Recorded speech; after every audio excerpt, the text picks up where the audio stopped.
தேவனுக்கே மகிமை உண்டாவதாக. மனம் மாற்றங்கள், அதாவது மனம் திரும்புதலின் நிலைமை, ரிப்பென்டன்ஸ் என்று ஆங்கிலத்தில் சொல்லுவார்கள். மனம் திரும்புதல் என்பது ஒரு நோக்கத்தின் மாற்றம், அதாவது புது சிருஷ்டி.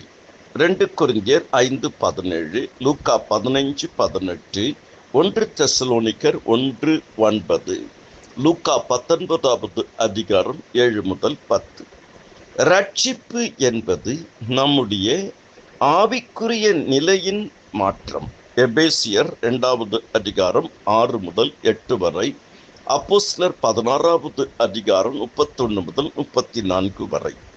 நீதிமான்கள் என்பது நம்முடைய வாழ்க்கையின் பரிசுத்தத்தின் மாற்றம். ரோமர் 5:1, ரோமர் 5:9, மத்தேயு 5:8.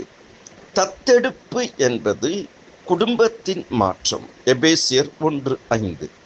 மீட்பு என்பது எஜமானர்களின் மாற்றம். எபேசியர் 1:7. பரிசுத்தமாக்குதல் என்பது நம்முடைய முழு வாழ்க்கையின் மாற்றம்.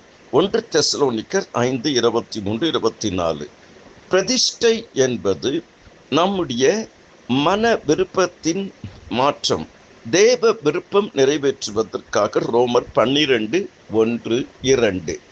மனம் மாற்றம், மதம் மாற்றம் அல்ல. கர்த்தர் நம்முடைய மனதை மாற்றுகிறவர். ஒரு மனிதனுடைய வாழ்க்கையில் ஆண்டவர் வரும் பொழுது அவனுக்கு பலமான வாழ்வு, நித்திய வாழ்வு, புதிய வாழ்வு, நிரந்தரமான வாழ்வு, மகிமையான வாழ்வை அளிக்கிறார். திருடன் திருடவும் கொல்லவும் அழிக்கவும் அன்றி வேறொன்றுக்கும் வரான், நானோ அவைகளுக்கு ஜீவன் உண்டாயிருக்கவும் அது பரிபூர்ணப்படவும் வந்தேன். ஆமென்.